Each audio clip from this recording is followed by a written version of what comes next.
to the Knee Slappin' K-Pop podcast. I'm Sammy. With me today, as usual, I have Kayla. Hello. And Maria. Yo quiero Taco Bell. Sup? And we are here to continue our year-long journey into figuring out what are the top 10 K-pop songs every year. So we've reached 2017. And oh boy. A year that I think even us three have mixed opinions on. But I think we can come to the consensus that this is not like a peak year for anyone. No, I think this is easily one of the worst K-pop years. I think Kayla and I have for years said that 2017 easily has been the worst year for, in our opinion, in K-pop. Yeah. And when we sat down to do this list, we found that out so much because, well, we had a lot in the bad that we could have picked from. Mm-hmm. The good, we just were... This was probably the hardest list we had to, order for the good. Because I don't really have a lot of... strong opinions on it. It's like, the good list is just fine, and that's really how most of the songs are. I think I have stronger opinions on the top four, I would say. The top four for me are, but even with them, high-tier songs. Them, I actively don't like one of the songs in our top four, so... Oh. You don't like them, but I love it, so we've compromised. Yeah, the top four, I really love all those songs. But here's the thing. The rest of them... All of this, every single song on this list, I think with the exception of one of them for me, I think every single one of these groups has done way better. Yeah. I think every single person that we have on this list has done a better song than the one we have here in a different year. This is no one's defining song. Yeah. Unfortunately. I don't think maybe there's not a defining song, but I think I can't lie and say that I don't think they are top tier songs from these groups that I really like in this list. Oh, here's the thing. Depending on song, I think that they are good songs. They're good. I think that they are even in my top 10 for these artists. I think, and to be fair, 2017 was also a year that I was on and off with K-pop, so I think it's probably fair that I when I think about this year, it was weird. When I look at any other list we've made, and the thing is, we've made all of these lists in advance. We have all the lists we're doing this year mostly sorted out. And we'll just open up a random list, and I'm like, well, this song is some of the best this group ever did. Yeah. Or there is a defining song within all of those lists. I think 2017 is more defining for the bad because we have a lot of, interestingly, this is a spoiler for next week's episode, but we have a lot of crossover in terms of the same artist appears on both lists. A lot of on this. Yep. And I think that the song that's on the worst list is almost way more remembered than the song that's on the good list that we have. Yep. And that's saying something. This was a very up and down year for everybody. It was such a bizarre I will say, year. These songs are good. These songs are great. But they're not as high of a high as a lot of other years will give me. And the lows were so low. I think for one of these entries in the good list, though, I think it's definitely a peak for sure for that individual. I think for a lot of people. Here's the weird thing. I think we all think that. I think all of us think that for a different group. Yeah. Really? For each individual group? Every single one of us think that, because I think that opinion for a different group on the list, yeah. Because here's the thing, if you, let's spoil it, I think that about number 8. What do you think that about? I agree with you, actually, for 8. I think it's a peak for them. Because I think it's Kayla, number you think 5. that about number 5. Yeah. 5, I agree with 5 too, actually. And I think, Maria, don't you think that about number 1? I think number 1 is kind of undisputed, in my opinion, amongst a lot of people. No, not for me. Well, maybe not for you. I'm not talking about us. I'm talking about broadly. Yeah. Again, fair for enough. You, probably not, but for broadly, I say yes. Yeah, I think for all of us, the peak is at a different, we're seeing different peaks here. Yeah. But, again, I think that our good list is good. It's just not amazing, incredible, life-changing as some of the other lists. Yeah, if you compare it to other lists are I think as we go through and compare it to other years, it's probably not going to be as high. Especially compared to that 2018 list we did last month. Yeah. I think that's what's so bad about 2017 is that it's bracketed by 2018 and 2016, which are 2 of the best years in K-pop. Yes. So it does not help it at all. That it's even going back 2015 fucking bangers. Yeah. It's inevitable that there's an year in between, because without years, you don't have standout years. There's got to be peaks and valleys. Yeah. Because we also said that about 2021. Yeah. We were very underwhelmed by it. I think I'm more underwhelmed by 2017, but yeah, I think I'm the one that with a different opinion. I'm more underwhelmed by 2021, but that's also just my opinion. But I think 2017 and 2021 being the most underwhelming years I've experienced, I agree with that as a broad concept. Fair enough. Yeah. All right. So shall we begin with number 10? We shall. So 2017, 10th best song of the year is Now We by Lovelyz.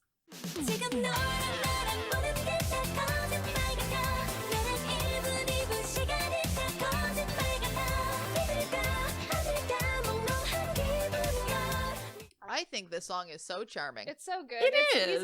I think it's easily their best song. I feel like 2016 through like 2018 Lovelyz is like peak Lovelyz. I really like all of the music they're doing here, and this is like the best example of that style of music. I think doing.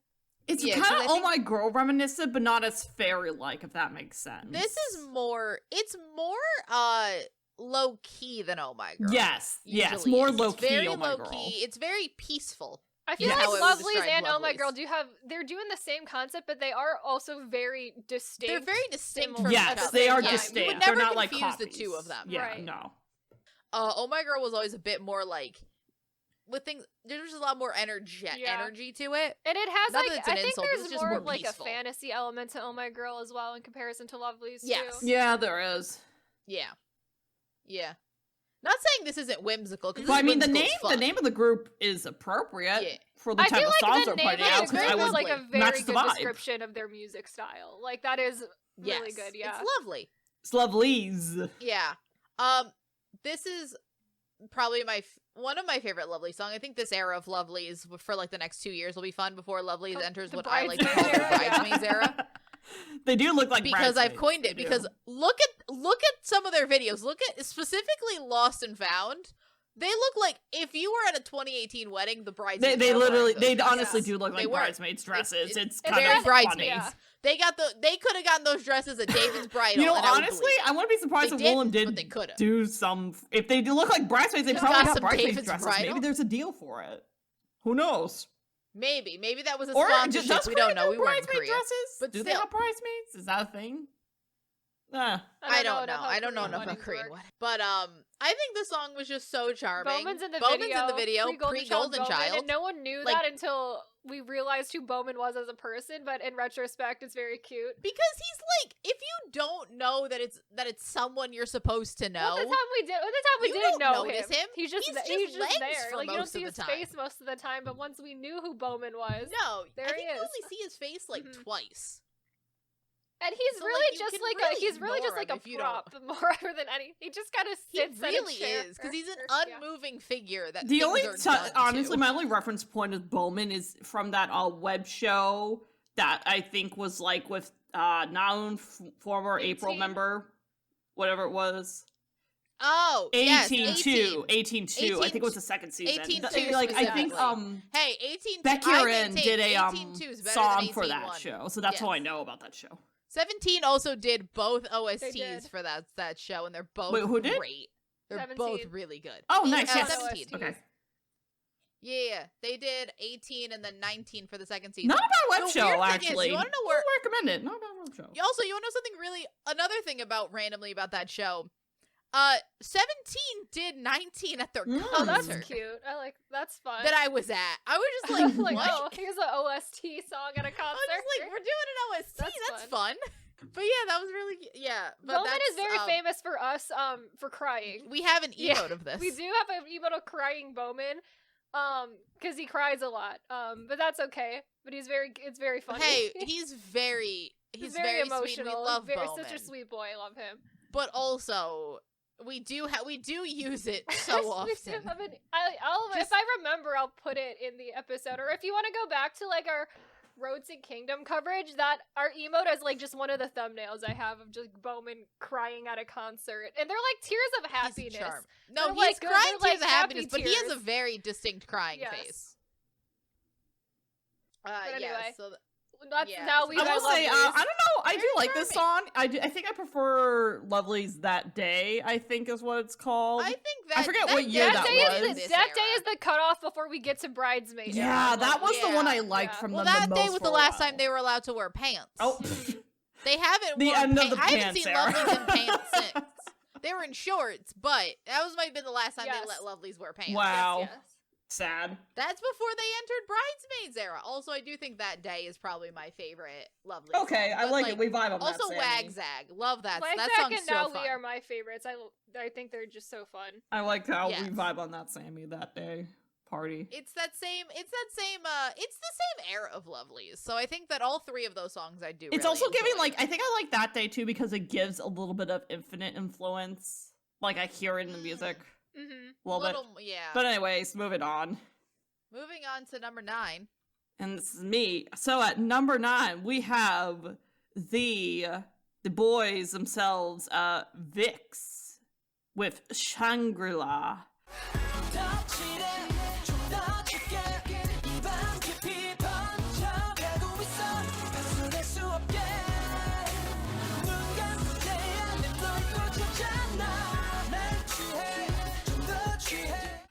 This was very hot for me. I love the use of fan choreography. This was in the middle of the VIX hot era. I know. Which I think starts with Chains Up and continues and then that continues until the end of VIX's career. But also, when you throw in a traditional Korean instrument in there, I'm like, oh, yes. Oh, and also yes. fans. Oh, my God. Fans are so fun. Fans the choreography for this is so good. I love the choreography so much. I love it so much. And I also, because this is the first comeback they had after their Greek mythology trilogy. That's right. In 2016, and I always am concerned when a group makes the first comeback after finishing something that's clearly a trilogy or clearly an era, because you don't really know what to expect from them after that thing is done. Because they want to try something new, but God only knows what that But means. who knows what it's gonna be like at all. But Shangri-La is so good. One of my favorite songs by them. Yeah. Absolutely. I will say the concept one thing. So good. I'm gonna give it one thing. A lot of people will call Chained Up the hottest VIX concept. No, this is the hottest VIX concept. Here's the thing. VIX through this and then into Sentist is so sexy. Those are the last two things they did. They were both so hot. The sexy. Those are the actual two sexiest VIX concepts. It's Shangri-La and I agree. Sentist. I agree. Chained Up, overrated for sexiness. Yeah, I do think Chained Up. Also, those two songs, Shangri-La and Sentist. Also better songs. Yeah, significantly better songs. Yeah. Also better songs. But so good.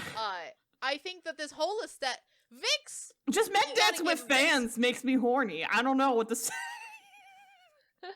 I'm sorry. We have said before, this was VIX great. Is if there was ever a sexy boy group, it was VIX. That was their thing. It was VIX and 2 PM, but for two different reasons. Yes, 2 PM was more traditional ab sexy, and then which VIX again, was more I think you need in this industry. Sexy. And then this was sensual. Yes, sensual, sexy. Brilliant. This is sensual. 2 PM is hot. Yes. I mean, this is what happens when you don't date as much in college and you just stare at hot Asian men in a music video. I think you need both. I think you need a balance of both. My thing is, the other thing I want to say about VIX is that VIX, if there's anything you can say about VIX, they commit to a concept. They do. Even if I don't know what that concept is. Because this is a clear concept. Sentist, I have no idea what that concept is. Perfume is the concept. Vampires, werewolves. I feel like it's more of a vibe than a voodoo concept, doll was going if on. anything.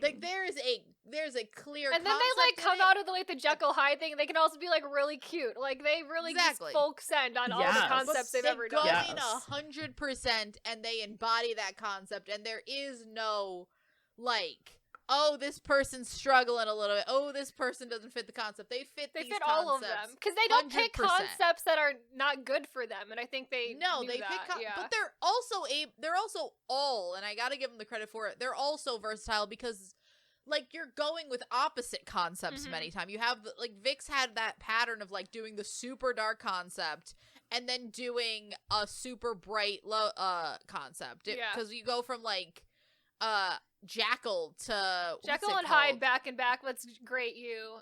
To Great You, which is like whiplash and there. then like or, love like, equations like love right equation. in the middle of like Error and Eternity and Chained Up. Exactly. And it's like, what's like going on there all of a sudden? You got you gotta have Vix has a lot of duality there. Vix is a group that I miss more and more the further away we get from Vix. Like I miss them so also, much. apparently Robbie's not going to jail, maybe. He's not going to apparently jail. Not, but one of his signees under his label will. But then again, Nafla is a rapper, number one. Number two, he's had issues too with weed as well, so I think they're just kind of like, you're a bad person in their eyes, that they're just gonna like put it into. But back to Vix.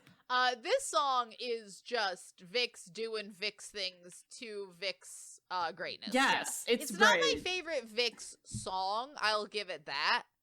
It's but up there for the me, commitment to concept there, incredible. Step up there. Also, it's gorgeous. It's so gorgeous. Video so is handsome. It's a very simple video, but it's so gorgeous pretty to look at. The light, it's just a lot of lighting because the sets are super plain. They're very simple. But I think it's executed well for being plain. It's like the editing is so good, and it's just like too. I think whoever's working on this just like fully understood the concept and the vibe and what they needed to do with it. It's just and executed the other thing so with it well. is that like Vix has had so super expensive videos in the past. But I like the simplicity of this. It fits so well with because the song, this whole music with everything video else. is just in a set, the whole thing. But it's they are still done so well. But also the fan choreography also, just if you makes told me it that stand this was out more, just one room, it's not easy like not even just a set. If you told me this was just it's like one a one-room set, yeah. It's like a one room that we just keep putting different things in. Right. Yeah. Also, I'm always a sucker for dancing in about an inch of water. Yes, love do that. love I think that. I think it's a great aesthetic choice. What can we say about Vix? I love them so much. Miss Vix I miss so them much. so much. I do miss Vix. I miss Vix so much. I know.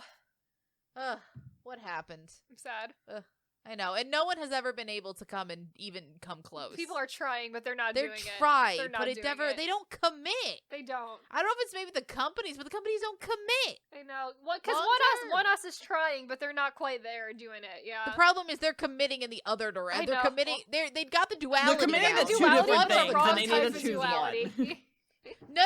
They can do the duality. I just wish the other one was different. I wish the other duality was not just generic boy group music. Exactly. But yes. So number 8. Whew. So number 8, we have Red Velvet with Red Flavor.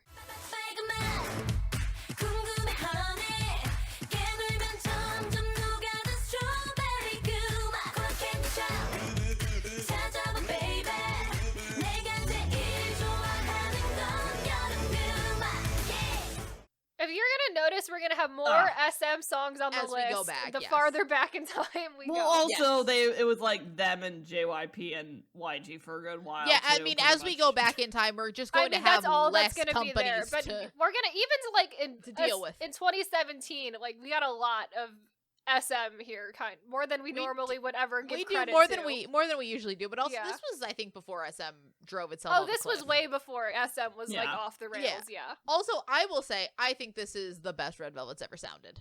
Oh, this was a summer song of 2017. Like this is this is like their peak Red concept song. Here's the thing: this was back when we still thought because this is for. Just for context, everybody, this is the year essentially that Sistar disbands. So this is the year we stop having summer concepts. Guess what? We actually still think we're gonna have summer songs after this came out. We thought maybe that was gonna continue. Because this came out in July. Little midsummer, but hey, still a summer song. Right. Early July, still fine. We still thought we were gonna have summer songs, and now we're in 2023, and I can't remember the last I mean, they did have Power Up, which I think did decently well, but like Red Velvet, that's a weird but song. I wouldn't say. But I think that's past the point where I'm just like, there's no. Also, didn't Power Up come out in like end of August? That's not a summer song. I don't remember. The time. I forget, honestly.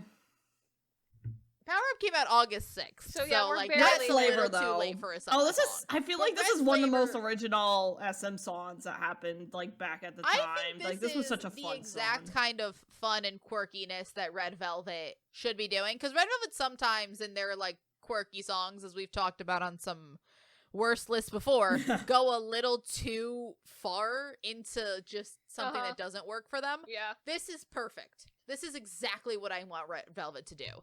Because it's, you know, it's really, they have it's their really like Velvet side, you it's have their so R&B much fun. side. This song is just so much fun. This is fun. It makes you smile. You just want to vibe. You're just like, oh. This is for your pool party / beach party with your friends on a great summer afternoon. This is like a girls' night out karaoke session right here. Honestly, you get drunk with the girlies and you're just like, oh yes! You scream at the club, freak out. I think this, like, this is that song. I think that they also sound really good on this. I think that the song itself is like, unlike a lot of Red Velvet songs would become, structured like a song.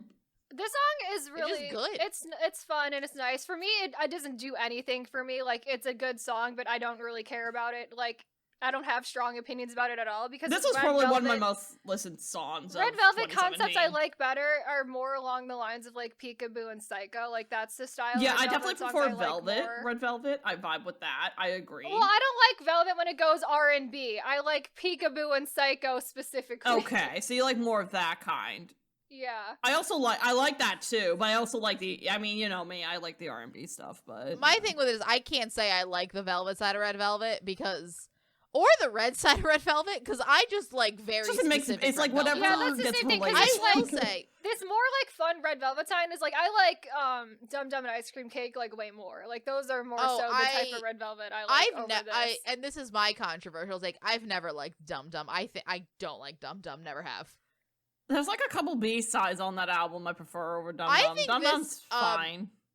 I honestly think that the mini album that this comes on, the Red Summer, very, very fun Red Velvet mini album. I think we gotta give respect to the point where we thought we were gonna have summer songs continuing on in the genre, and somehow the summer song abandoned died. that.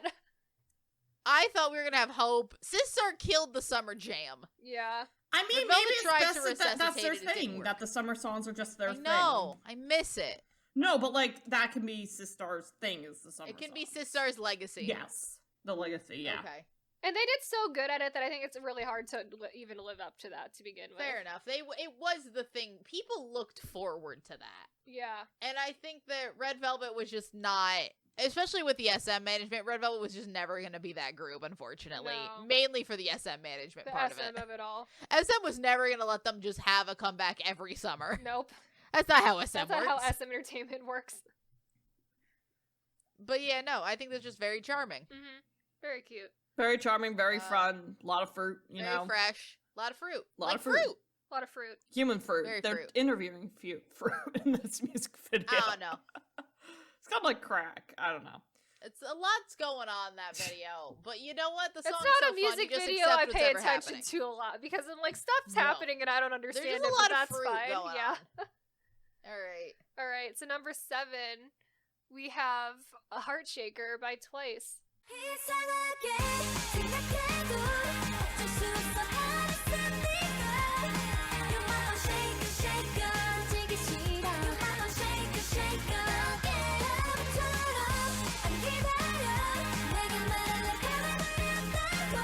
I feel like a lot of people forget about this song. I love this song so much. I think this song is so good. It's so but good. No one ever talks about but it. But it came out at the end of the year, and it's like vaguely Christmas sounding, so I think that's why people tend to forget about it. It is I guess. mine It does and kind of Kayla's have favorite a Christmas genre vibe. of Christmas music. Vaguely Christmas. But like not too much Christmas though. No. It's not a Christmas song. It doesn't trap them in the I mean, it area. is on an album called Merry and Happy, but it's like fair enough. But like, it's not. It's not a explicitly Christmas song, but does it have vibes of a Christmas song? A little bit, yes. But also, does this entire video, which essentially is what, a Polar Express situation, have vaguely Christmas vibes? Absolutely. Yes. But also, it's just so fun. It's so cute. Fun, light. It's merry and happy Twice. Yeah. I mean, that's what I can describe it as. Yes. It's merry and happy Twice. Yes. This is just fun Twice. This is fun, soft Twice. They're vibing. They're having fun. It's near the holidays. And that's I think the thing we're talking about with all of these songs is that we've run out of things to say very quickly because we're like, it's just the groups doing what they do and having fun. They just do stuff, yeah. This is Moving probably on. like, I feel like this is like one of the last of like, I don't know, Twice music I feel like has like gotten more matured since Heart Shaker. It's evolved. Yeah. So like this, I feel like this is the last of like old era lighthearted I mean, Twice. Well, yes, you have to I think think about yes or this. yes. This at this point was 6 years ago. Yeah, that's weird. It was 6 years. Like I think that's obviously weird. the music is going to change over time, but this was at this point going to be 5 going on 6 years. Yeah. It was a yeah, long I time forget ago. That, man. Like, this is only 2 years right? after Twice debuted at that point, too. Yeah.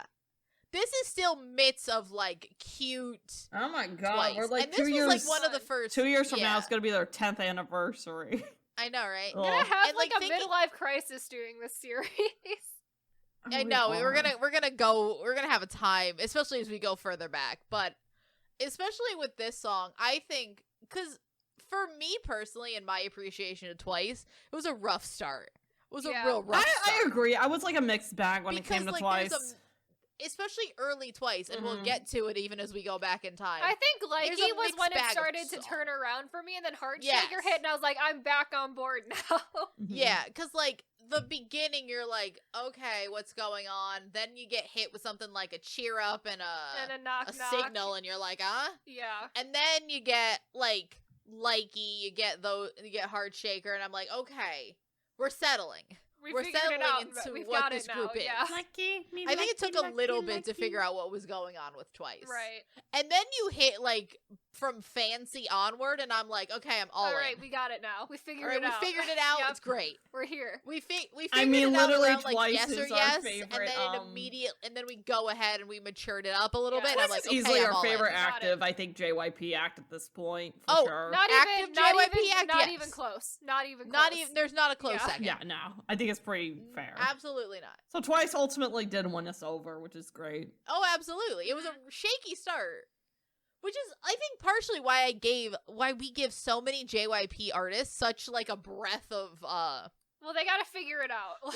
Figure it out. We give them so long to figure it out, and unfortunately, a lot of them don't. A lot of them never figure it out. A lot of them never figure it out, because, like, we remembered what happened with Twice. Yeah. And also, to a lesser extent, we're not as big of fans, but to a lesser extent, GOT7 also needed a bunch of time to figure it out. Yeah, and, like, also, if you think about it, 2PM also needed a long time to figure it out. I don't know if GOT7 fully figured it out. I think GOT7 2PM pretty quickly, I think GOT7 got better from where they started. They were better. I mean, they evolved concept, but the concept they disbanded on, I was not fully fair enough. On. Yeah. Fair enough, but I think it's still better than where we started. Also, I agree. I had a lot of things going against them for a little bit. They did. The whole J Park situation. The J Park really did not help. Restructure. The J Park of it was a lot. I did like Again and Again. That was a good song J Park was on, and then after that it was like interesting. Yeah, but I think that like JYP groups take a little longer to figure themselves out. Yeah. And we give them that time, and sometimes they just don't. Sometimes they just can't do it. But Twice figured it out. Twice is doing great. We love Twice. And we love Twice till now. Mm-hmm. Yeah. Okay, so numero 6. We have a group you for sure have not heard in a while. Although, and with its biggest claim to fame has to be the member who got preggo by an FT Island drummer. It is the one, the only, La Boom with Hui Hui.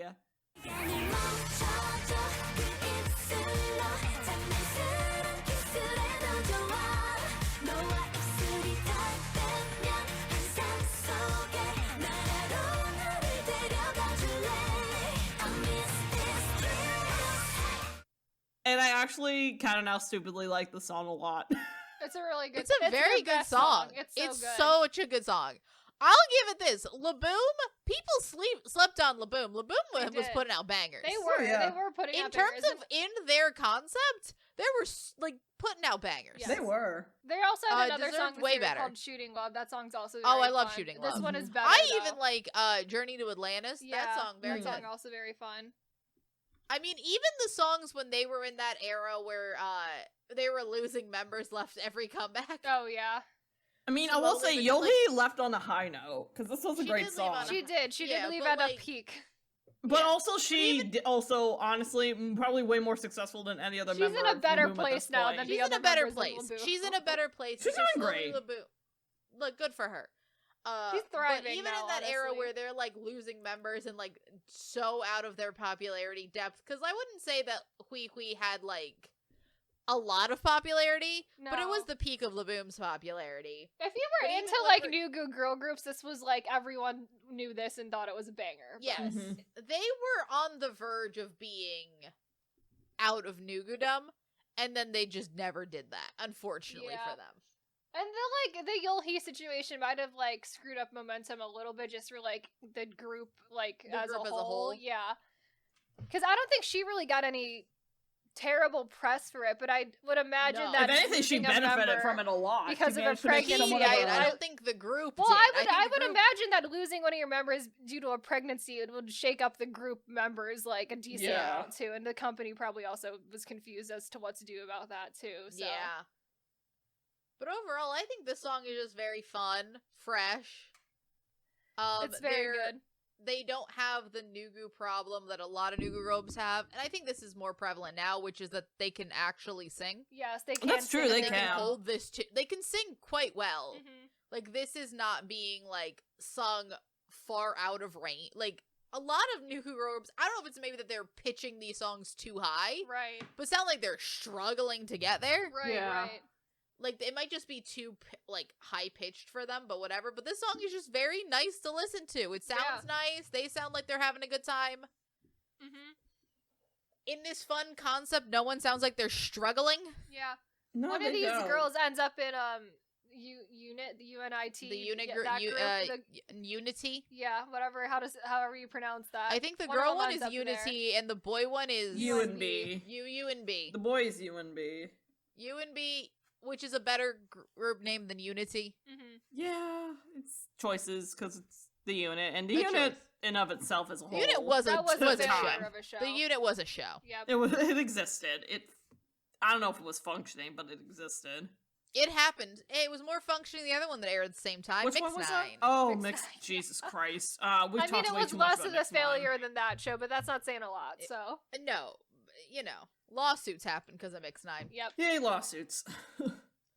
But like overall, I would say that this group, I like them. I think that they left a lot of good songs. Yeah. It's unfortunate that they never got the recognition they deserved. They just kind of had a new girl group. They were sad career path, which is, and they did hit more peaks in their career than like a lot of other than an average girl groups do. Yeah. So that's good for them. I mean, it still isn't very good as a whole in the broad scheme of things, but I still really enjoyed their music. I think LaBoom was always known, but never like popular. Yeah. People knew of LaBoom. Maybe because some of LaBoom just felt a little bit more generic compared to other groups. Like not. I mean, I don't think that they were doing anything out of the box or different. They weren't, My thing with it is I think that they were just doing it better than a lot of the groups that were popular. Yeah. Oh yeah, probably. But clearly there wasn't anything that captured audiences enough. Like. Good music can only get you so far too, which is sometimes what people forget about too. It's like, oh, they're so good, but it's like there's other factors. Sometimes a group will just not be popular, and that's something as K-pop fans we all need to accept. Yep. Which is unfortunate. All right, so now we're moving on to number 5. Number 5, we have Winner with Really Really.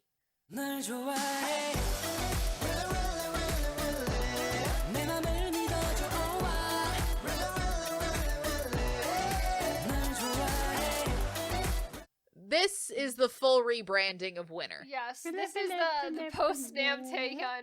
We're a 4-member group now, and we're gonna really put it into the branding. They really hit out of the park with this one. And we're going to thrive more without him than with him. Yes. Because honestly, this is the biggest glow-up I've ever seen. There's such a stark change in music between pre- and post-Nam Taehyun. I forget how much of an influence Nam Taehyun had on their music. Like, think about this. This is such a music and concept. But like, think about this. Before this, Winner is mainly doing sad boy ballads. A lot of ballads. But like sad boy ballads. That's the Nam Taehyun aesthetic. Was the sad boy. It is the sad boy ballad. And now we got ladies. Yes. We got cars. Yes. We got suits. We got sexy. We got black and white. Came in with we got all of it. House. Bam! It's a glow up.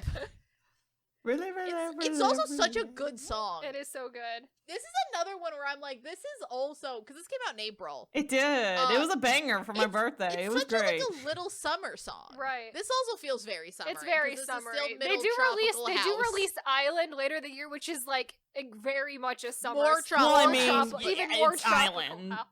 Island. Really is a top tier as a lover of the tropical house. Yes. This is a top tier tropical house K-pop song. So good. Yeah, this is my personal best song of the year. I love this song. It's still one of my favorite songs in K-pop. The tropical house is so good. Yeah. Honestly, I think I missed Did this kick off Tropical House? No, this is like mid-tropical. Tropical House was like a thing starting from like the year before. Like, you're right. It was more 20. Actually, no. Tropical House would have been like 2 years. It would have been 2015 probably. 2015, yeah. I do think that you're right. And I think it did probably re-kickstart like the popularity of it, considering how popular it was. I think this is what caused everyone to be doing Tropical House, because I think this and like in 2017 into like your 2018 is like when everyone's just doing Tropical House, right? Because this is like we're in like peak card years right now too. Card was like full sending on the Tropical House all the time, so. Yeah, because Card technically officially debuts this year with Ola Ola. That's right. So much Tropical House. So the Tropical House era was so good. I loved it. I miss it. But honestly, I just think that this is Winner figuring out who they are, finally. Another group that took a little bit to figure it out. They did, especially because YG was really a part of the problem there, but, you know. Well, yeah, YG needed to make sure iKON debuted. YG had to put them on like a whole year-long hiatus while they debuted iKON. Yeah, and then put iKON on a full 1 year long hiatus so they could rebrand. So they could figure out what they're doing. A lot of back and forth there, apparently. Yeah. There's a lot going on, because, like, Winner, this whole YG had weird management style. Because it's like this 2010s. Is when Winner gets there. Because it's like 2015 is like the iKON debut. iKON year. And then 2017 you come in and now that's the Winner year. And then 2018 is again the iKON year. So it's like we're really just trading off at that point. Yeah. And now they kind of have neither. No. iKON is Winner's in the midst of military and then iKON is left. Gone. So who knows? But I mean, who knows what Winner's gonna do in the future? But yeah, iKON's out of there now, so it's like interesting to see how things are going to thrive. And then we have what's the Baby Monster now coming up? Yeah, I don't know. I don't want to think about it. It'll be interesting. But looking at Winner, I think this is top tier Winner. This is pretty top. So this is like peak Winner. Like their rebranding is. I don't think they ever reached that. This might be one of the most successful rebrandings, because I don't think because most of the time when people do like a rebranding like this, it comes with like something of like, well, I liked old Winner, like I miss the old concept or whatever. Because even with like take the group we just talked about, take Twice. When Twice started doing, like, your Fancy You or something like that, you heard all the time people like, well, I miss the old Twice. Right. I don't think I ever heard anybody talk about missing the old Winner. I really miss when Winner was doing sad ballads all the time. When Winner was a sad boy ballad group. I didn't, hate their ballad stuff. No, I thought some of them were kind of decent. But also, this is just so much more interesting and fun. Yeah. And not saying that they just stopped doing the sad boy ballads. They're album tracks. I'm still curious to this day about the breakdown and how the hell Nam Taehyun got out of his contract with YG and how that happened. Well, considering Nam Taehyun might be on meth. Yeah, look it up, kids. I know, it's really... He's not on maybe there's some other issues going on. Actually, that's a good point. Maybe he could have had some issues with drugs and stuff like that. I honestly he also does not seem like the kind of guy that will want to be in an idol group. No, let's be honest. He is an indie artist for sure. Boy. He does not looking at him on what was that band show he was on? He's not a K-pop idol. But what was the band show he was on, Kayla? I forget what that last year. What was that show? He was on a band show. What was that show that one we was on? Yeah, it's the one show. Did they have beef or something? Those two groups. They had a whole bunch of beef. Nam Taehyun's kind of a dick. Yeah, he kind of sucks. God, what was that show called? The Great Soul Invasion is what it was called. The Great Soul Invasion, yes. Nam Taehyun makes a lot of very disparaging comments to idol bands. And I'm like, you were a K-pop idol. And I'm like, that's not the person pretty cheap. That's pretty pretty cheap for you to talk about now. Considering also that you weren't just a K-pop idol, you were a YG K-pop idol. Exactly. Like, big three. Like, of all people to be talking shit. One of the most K-pop-y K-pop companies. Of all people to be talking shit, Nam Taehyun. I know, right? It's very despair. So, like, that's why we called this a glow-up for winter after Nam Taehyun. I also really enjoyed the aggressive branding of the number 4 in all of their... I know. Like, the album was called, like, R24, and everything about it was, like, involving the number 4. And I'm like, there's this is 4 a of us now. 4-membered group. Do not worry about it. Everyone just seems so happy in winter. And you know what? I think there has, like, you gotta read something into that. Very funny. All right. Yay, so, happy winter. Yay. Yay for winter. Yay for winter. So at number 4, we have O Sole Mio by SF9.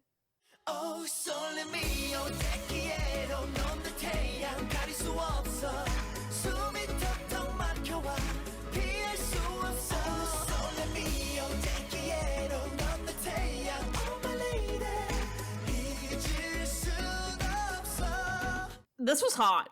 Latin. And also severely needs to be talked about more. Oh, absolutely. Absolutely. Also, so we one of our failings on this podcast is not talking enough about SF9.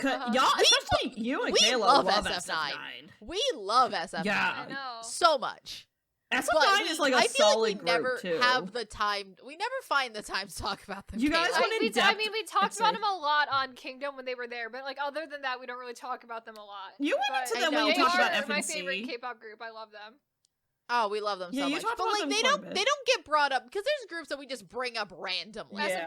Well, we talk about Rowoon because we talk about Rowoon with the Eunwoo thing whenever we talk about Astro. We do every time but like I feel like we talk about Astro more, and then at some point we got to bring Rowoon in there. Right, because Rowoon and Eunwoo are very similar in like they are in purpose. But like this song is very good. Love the Latin. This is, I think, the beginning of like sexy SF9. It is. I think it definitely is. A thing that I didn't think was going to continue as much as it is, but like SF9 is now known for being high and tall. Fourth. So this was right before well, it's their third mini. I think it's Jealous? their third mini album, but it is like their 4th comeback. Yeah, because Mamma Mia is right before this. I think, Mamma right? Mia's the next year. Mamma Mia's a 2018. Or the next year, okay. Yeah. Because right before this, they do Roar, they do Easy Love, and then they do O Sole Mio in this year. And then they do Mamma Mia next year, and then I forget what else. Then it goes somewhere else, yeah. And then I think it's all, and then that's where Now or Never is in that year. Yes, which is continuation of Sexy SF9. Oh no, they do Mamma Mia before then. Yeah, you're right. Yeah, Mamma Mia. So that's like Mamma Mia is a weird one-off, but I don't. It's a very weird era. All of them hate that song, so it's fine.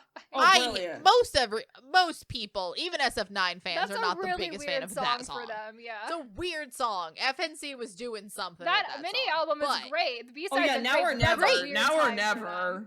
Now or Never also great. Now or Never. Back to O Sole Mio. But with O Sole Mio, one, I love a cape. I love a prop. Yes. Oh, I love cape jackets. The cape jackets are so fun. I love that. Those weird cape jackets are fun. Cape jackets also, are so fun. I like that this is one of the first times I actually heard Huyoung in this group. Yes. I'm like, Huyoung, you're here. I know. You have lines. Hello. He's like, I know. He got like half a line. He deserves so much point. better. Yeah. Though the only good thing that's come out of like the fragmentation of SF9 because of military is that Huyoung got lines. Huyoung gets to rap now because Youngbin's not there. Exactly. But everyone's thriving. I love shooting it in that like weird American like airplane graveyard, and also that weird American chapel. Yeah, the weird church for some reason that's in the middle of the desert. Yeah, I know. It's like it's mansion, church, and airplane graveyard. Yep. Which is like a real thing. Yep. But I think this is such a good choreo. SF9 does great choreos generally. This is, I think, the very first like noticeable like increase in budget for SF9 stuff too. They're outside. Yes, and they're in America, so that means they spent. That means they spent more money. If you spilled it in America, that means it's special. But I also love the Latin influence. I mean, we love the Latin influence in a lot of these We love a Latin songs. influence. If you learn nothing from this podcast, we love a Latin. I mean, based on life experiences and stuff like that, I think there's like a big pullover factor for that, for the Latin influence. I'm just a sucker for that shit, along with like the tropical house stuff. And also with this, the styling, I think, for mostly everyone is really styling good. Also great. I'm gonna bring up a negative, which is also one of the worst covers on Kingdom. Yeah. Oh, yeah. Awful. That's not their. That's See, really they just can't do it. The other groups can't do it justice. The boys took all of the Latin out of the song, but also made it more Latin because they also just started doing like the flamingo, and I'm like, where are also because the weird Game of Thrones thing was going on there too, and so I don't really know what they did. And also, what's his name? Oh, Shrimps. Yeah, who just almost falls on his face. That's the best part of that whole thing. I was just like, that's at least I have emotions about that. I'm like, oh no, but also. Still, ruined it. Ruined. This song works so well exactly how it is. If you change any part of it, you've ruined it. This is not a song I think you can really remix. Yeah. No, not really. They all look great except one of the best Zuho hairs. One of the worst Channy hairs. Just bright orange carrot hair was a choice for Channy. Yeah. But also, especially in like I think the other problem is that they have very specific like warm desert lighting in this video, which makes Channy look worse because it makes his hair really aggressive on the hair dye for this comeback. Like so many, I think this is the comeback where the most amount of members of them had dyed their hair a weird color. Except Rowan. No one touches Rowan's hair. No one touches Rowan's hair. It's the same every time. Every time. But Zuho's hair looks great. I think Dawan's hair is a weird green and blue this comeback too. Huyoung has got a weird green blue hair, and then Channy's got the bright orange hair for who knows why. Yeah, there's a lot of it is almost impossible. Yeah, I'm looking at these because they're the faces of their artist playlists on Spotify under the group. They have individual artist playlists in Spotify, and I can see all their hair colors, and it's like, yeah, it's something, all right. The fun thing with the interesting thing also with them is that it is SF9's a very odd group in that it is very rare to find an SF9 comeback where they all look good. Yeah. Because even when I thought we were gonna get that with oh shit, what is it? Summer Breeze. We were so close. Zuho hair and they is massacred so bad. Zuho's oh my god, hair. the Zuho's hair is so tragic. Everyone else looks so good. And I'm like, and Zuho normally has great hair. So bad. He normally has such good hair, and his hair in that era is so bad. So bad. But like it is almost impossible to get like other than if they're going for like just black. I think in Now or Never they mostly all just have black hair and it looks good. Yeah. It's fine. But it is very rare for like styling SF9 and they all look great. Yeah. Well, there's also 9 of them, so I think that just makes it harder too. Yes. But we were so close in Summer Breeze. Everyone looking amazing. I know, poor Zuho. And they massacred it. They all look good in Puzzle, but there's less of them. There's only 7 of them, so it feels like it doesn't count. Yeah. And also, technically, you gotta subtract 1 from SF9 because no one touches Rowan's hair. Yeah, Rowan is in the idol actor, has to have the same hair every time. Also, like does his hairstyle ever change, or is it just like the same color? Or the styling changes at times. Yeah, but they don't dye the hair. He doesn't go blonde. He doesn't do any of that. He just Infinite was also in that group where Elf will have also had the same hair always. I also feel like a lot of 2PM fell into that as it went on. Yeah, as they became bigger actors, it just fell into that, and they just wouldn't touch them. Like, the most they will do is that they will dye it a lighter brown. Yeah, lighter or darker brown is the only Or they have given someone like Eunwoo, they've given him, like, a blue highlight situation, but it's like a navy blue highlight. Yeah. Or, like, a gray highlight. And that's probably, like, not his hair. And that's, also it is probably temporary dye. It might be temporary dye, if that. But yeah, the idol actor, especially the big, because Channy, also an idol actor, right? Different kind of roles. Yeah, does dye his hair. Yes. Yeah, it doesn't seem like they dye the idol actor's hair as much. They just because they have to be in drama. Because they have to be in dramas and doing ad shoots, and they need to have regular looking hair for that. Yeah, especially if you're gonna play. Like if anything, maybe they give it a shade of brown or something. But that's it. Seems like especially if they're in the era of playing high schoolers, they can't be dyeing. You their can't hair, be in a like, K-drama blonde. with just like bright red hair. Like also, is it because it's like a known school rule that the kids can't dye their hair or something. Oh, like I imagine. Unless you go to like SOPA, where that's like where it's known that all of the students there, like, or a lot of people there are. Yeah. So unless they base a drama at like a known school similar to SOPA, then unless that's part of the character traits, because I've seen Park Jin Young has had dyed hair. But that was part of his character. Unless you're playing like a K-pop idol in a drama too. That's like the only really way. Or you're like an artsy person. For most part, the actors just have their natural hair color, because also most people generally have just like a natural hair color. Right. It's also probably easier to maintain, because at least for the shoots, if you're doing it over weeks, how many times are you gonna dye your hair? It feels like a lot of effort. That's so much work. It's just a logistical probably. It's probably logistically easier. Mm-hmm. Mm-hmm. But back to O Sole Mio. Wonderful. Great. Latin. So good. Latin. SF9 just... I feel like SF9 came out of the gate swinging. Mm-hmm. And just kept swinging. Yeah. Mamma Mia, more of a strike. Right, but kept swinging. We kept going after that. It's fine. We had like a little detour into, Mm-hmm.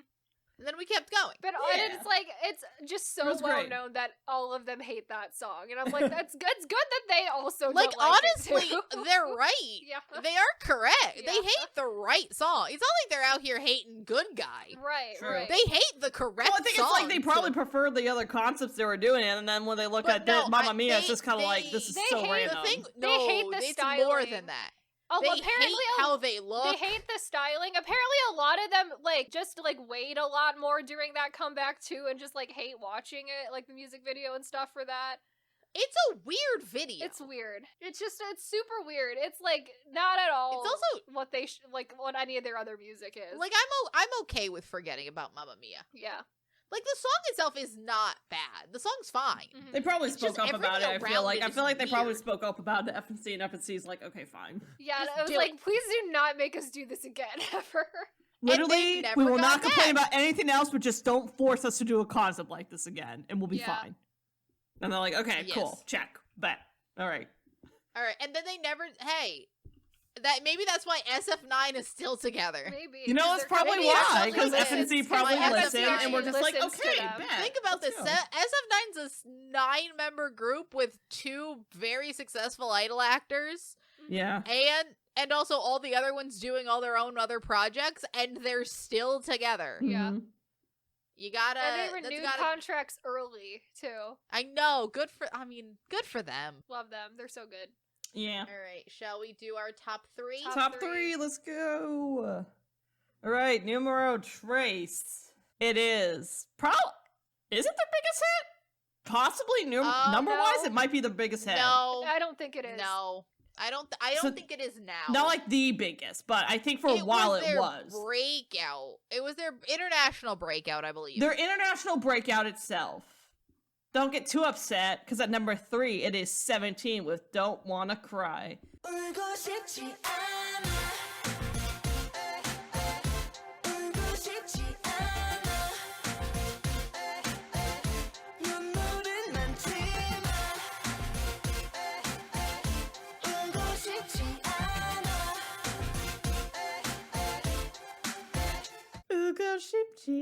For a really long time, this was my favorite 17 song. For a very long time. Took me a hot minute to get into this song, honestly. Then again, this has always had to battle the fact that the same year that this came out, My Eye came out, and I'm that's technically not a 17 song. Before we talk about Don't Wanna Cry, My Eye, if you don't know, is just sung by June and the 8.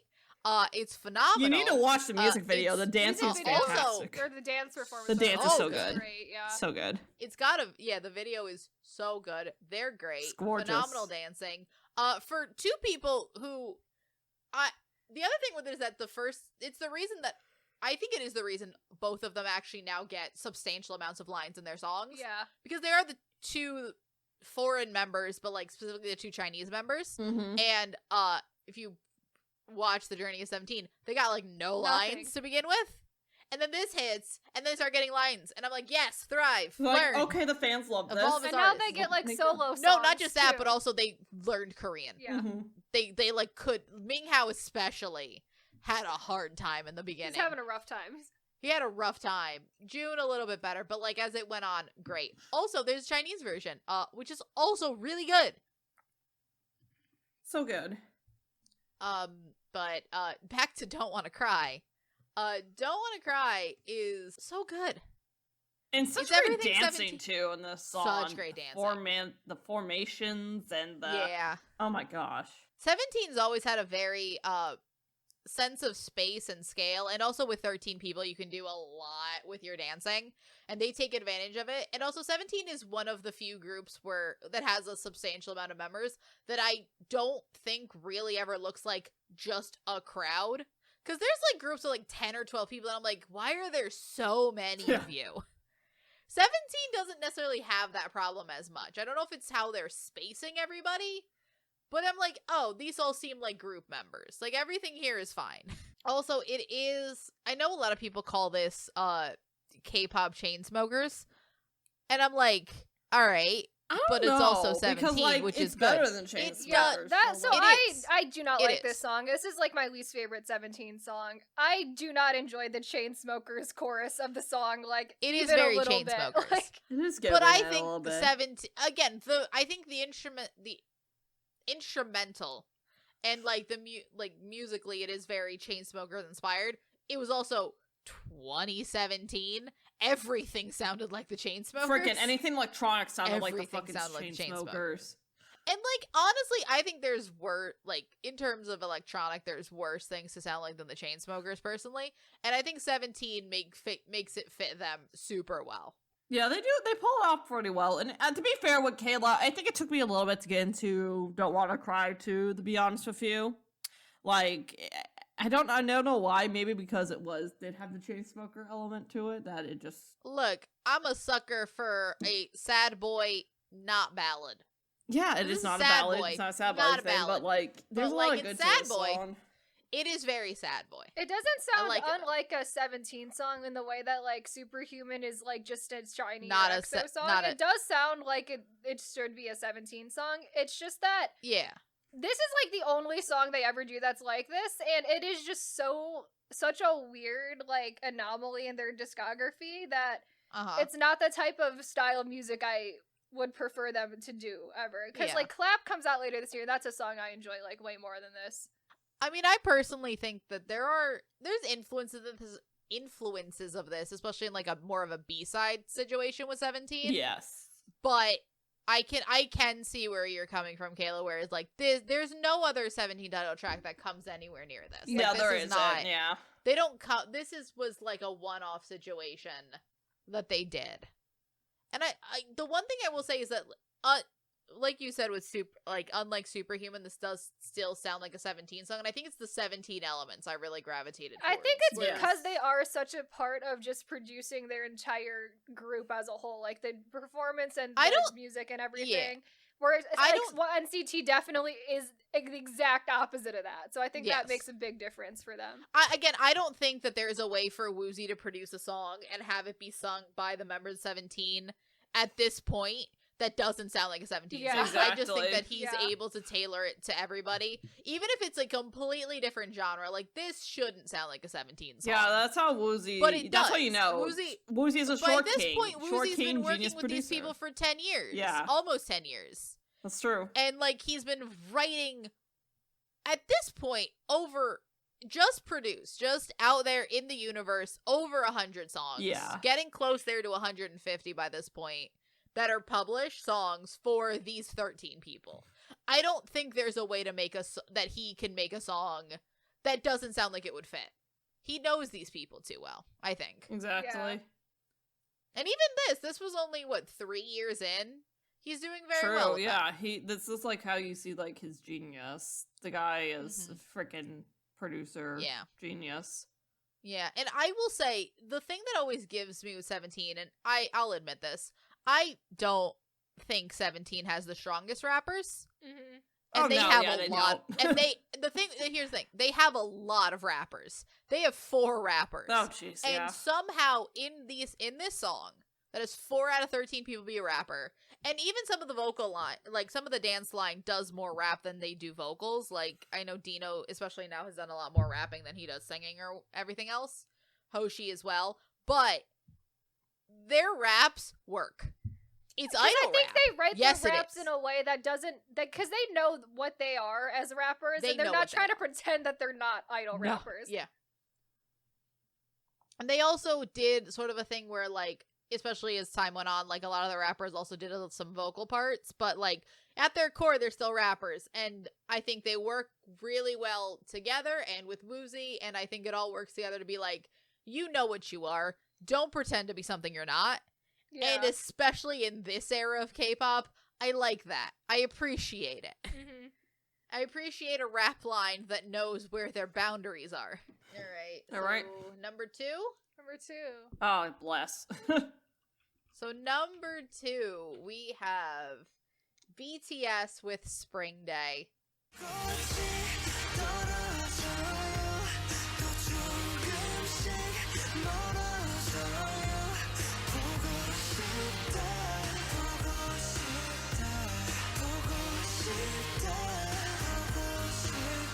Yay! This song Yay! Hi, I'm happy. I'm Maria, and I approve this message of this song being on this list. How do you do, fellow youth? Fellow youth? Fellow children. This is me. This is all me. Like this, I think there's a lot of emotional ties. I mean, this song was always on here. It just was like, I think this song is so charming. I think this song is so fun. I think this is as close to a ballad as I want BTS to really be making. Yeah, at least to make it a title track. Especially for a title track, this is like, again, it's sad boy, but not ballad. Yes, it's emotional. It's emotional. For me, it's very emotional. Like, there's like a lot that was like going on in my life at this point when this was released that I like tied to. So like, I have like. It's like you have a certain songs that you just have some weird ass spiritual connection to. This is this song for me, which sounds dumb, but like it is. There was a lot happening in my personal life at that point, and with other family members and such like that. That I'm just like, this was like the song that like got me through a good chunk of that year. So like. And, like, I don't know, I just find it deep. I think it's one of my favorite title tracks. It's probably my favorite. You could even say it's my favorite K-pop song ever, possibly. Like, honestly, it is. It's easily my favorite BTS song. Probably my favorite K-pop song of all time. Like, it's just, it's so good. So emotional. It's deep. It's just, for me, it's wonderful. I love the production.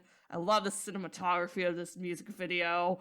The only complaint I would say is, why didn't they have J-Hope record some freaking lines in the song? I still don't get that, not gonna lie, but, like, they make up for it for the live performances. Whatever. But, like, gosh, a lot of this was just very emotional for me, and I'm just like, yeah, I can't hide it. Like, this was... I mean, DNA was solid too for me, but like this just connected with me in a deeper level than you would expect for a pop song. That I'm just like, yeah.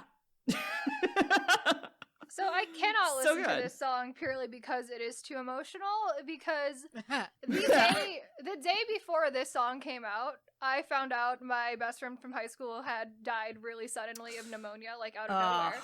I woke up the next morning to this song coming out, and it was somehow, like, exactly everything I needed to hear at that time. So this song was, like, a really big part of, like, the grieving process for me. Yes. And I remember just waking up and listening to the song and not even reading the lyrics yet, and just, like, crying, like absolutely sobbing, because I just, like, could feel, like, for some reason, like, the universe needed to know that, like, this is exactly the thing I needed to hear at, like, this point in time.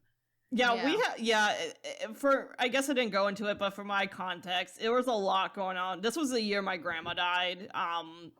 Long story short, Alzheimer's sucks. But I was going through like a lot at that point, and it was just kind of like, I don't even know if I've still properly grieved all that shit, but like I was really going through it. And that song, like for you, Kayla, with what you just talked about, I feel the same way, where it was just like everything you needed at that point. Even if you didn't really know what they were talking about. Although I didn't know what, like, Pogo Sheep Dao what meant, and I'm just like, oh shit. And it's like I can pick up a lot of it from like the context of the music video. I mean, there's a lot of like this song is not hiding in metaphor. Some people predict that the song was about Sewell too. Again, I think that you can add as many messages as you can to this as you want. Yeah. It is about anything that you want it to be about, and there's no right or wrong way of interpreting it. Mm-hmm. A lot of people did take it that way. And it could have been partially, but who knows? It wouldn't be surprising, honestly, given the time frame and everything. But yeah, this actually, I think it's also because this came out in 2017 and we're just the perfect age for it. This came out during one of my worst periods of my life. Which makes it very hard to listen to. So we had a rough going, all three of us, it sounds like, in 2017. Oh yeah, I always say college was one of the worst periods of my life. Yeah. And this came out when I was in college. College sucked for me. So I don't want to get into it, but this was a lot, both like college wise and personally. Like this song does sort of fit perfectly. I still remember that there were points in my life. It's like this song, and very specifically a song from a couple years Tomorrow, right? Tomorrow. Oh god, I have the most vivid memories in my life are me. This happened multiple times. The one I remember the most is I had to pull over because it was raining, and I was crying in my car coming home. And I just had that song playing, Tomorrow playing, and I looped it like 3 or 4 times and bawled like a baby. Just cried and cried and cried. So BTS has that effect on people. That was when when Young Forever came out in 2016. Yeah. Oh god, yeah. Because that was being like in the middle of college. And like not knowing what the fuck was going on with my life at that point. And then Young Forever comes out and I'm just like, well shit. I watching this was a very emotional year for BTS. This was a very emotional year for BTS. I think that this is BTS. This is my favorite era of BTS. It's probably a very good era of BTS. I think that I would say it's one of their best. Yeah, it's up there because this is the Wings repackage. Yeah, this is the Wings repackage. It's iconic. I love that. And there's something about this song that just gets me emotional. There's only so much I can even talk about it.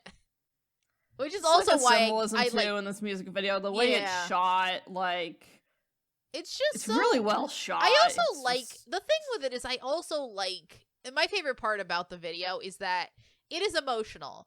But there is absolutely nothing sappy, and you can make this sappy. There is it's not sappy. It's like it's almost like a serious. That you hit people over the head with the metaphor, because like you watch the video, like no one is past, no one is like none of that. Like you could make that, and that would fit the video. That would fit the song. Yeah, it is just it is what it is. It's all in subtext. It's all in the fucking BTS 45-minute Spring Day Theory videos. It's all in there. So many freaking theory videos about this song. This is like peak theory era BTS. God, there was a lot. It was a lot. It's peak theory era BTS. If you some good ass theories. You wonder why every K-pop group's got a cinematic universe. Blame BTS, probably. Probably. But like it. I think it's just done so well, and with tact.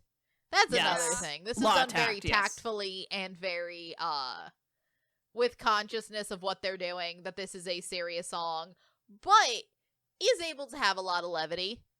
There is levity here, especially in the video. I think the video brings moments of levity. I mean, there is a reason why the perfect metaphor for the song. There is a reason why this song is still their highest streamed song in Korea of all time. Still, Korea I think loves this song. I don't know about Dynamite. Dynamite might have passed that. I don't quote me on that one. But I don't know because this was on the Korean charts forever, years. Yeah, years and years and years. This was just on the charts, which I think is a testament to how great this song is too. Mm-hmm.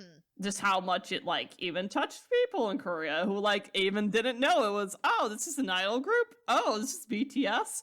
Oh, this is what all the international girls are getting over. But I think that this is just perfect for the Korean. Like Korea loves their ballads, and while this is not a traditional ballad, it has the ballad elements. Yeah. I think this is a song that Korea absolutely loved because it's very much for the Korean public sensibilities. Oh, yes. But that is not our number one song. No, it is not, because even though I personally love the shit out of this song, I cannot deny the cultural moment that number one was. I cannot deny it. So at number one, we have Taemin with Move.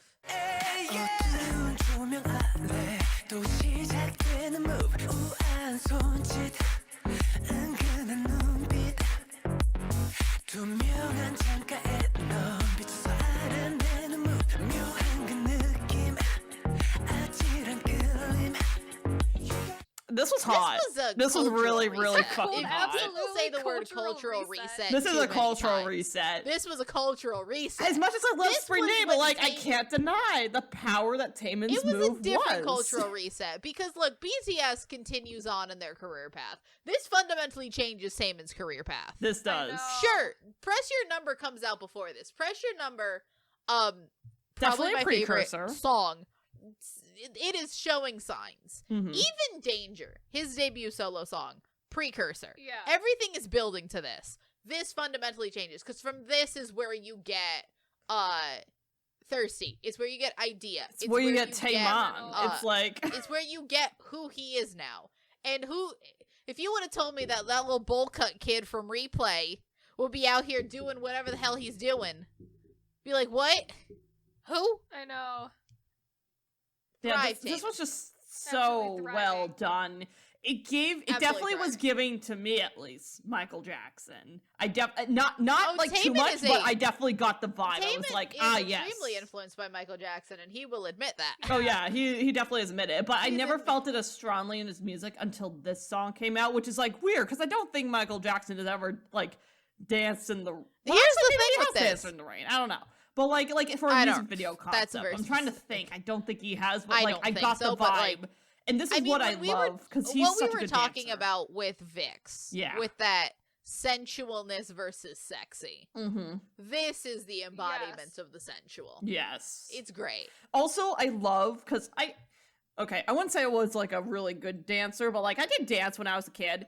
And, like, I love, like, watching. He's such a good dancer just based on, like, you just see the natural and subtlety of his dancing so well in this music video. And, like, it's something that most people cannot do. Like, it is something so subtle. Taemin is the best K-pop dancer. Yes, there's a reason why. Choreography is one of the most, like, iconic and also, like, hardest, like, choreographies in K-pop. And also, like, it looks so simple. But it's hard to pull this off well because of its more simplicity. The moves themselves, like, just the sheer moving your body in that way, not the most. Like, he's not out here doing 15 backflips and, like, complications.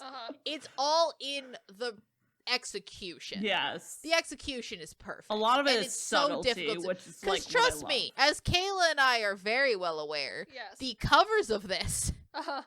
Oh dear God. Like the only one I think that covered it well was Momo, because Momo was like the closest one of the opposite like sex who I think could pull off this type of style with the skill level. A lot of people will I think that again, I don't know if a lot of like specifically Move, a lot of it's done on like for some reason, people decide to use this as an audition song for all the variety programs. I think it's the worst idea imaginable. Because it's too hard of a dance to do that.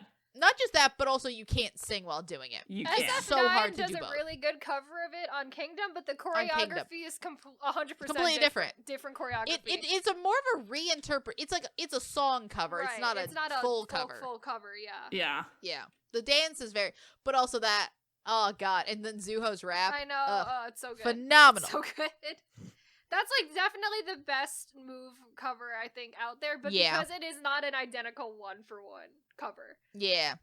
Like they made it work in a way that fits SF9, but and also it's done by a full group and not by a soloist, one person. Yeah. I think this song is so Taemin specific.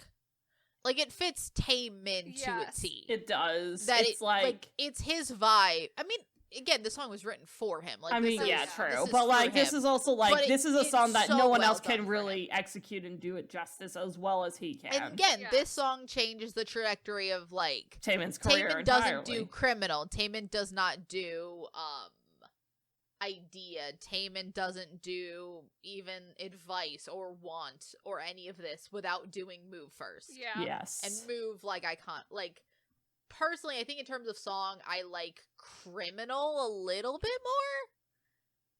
more. Again, I don't know. Taemin's whole discography is so good, I can't.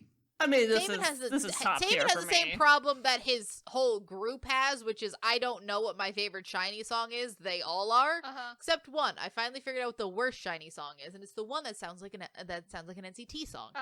Yep. They made it easy for us. Thank you, SHINee, for making a default. Like, for years, I did not know what I think otherwise most people said, like, SHINee Why was. So Serious, probably, or, like, probably No, one of the honestly, my least favorite one before that was Woof Woof.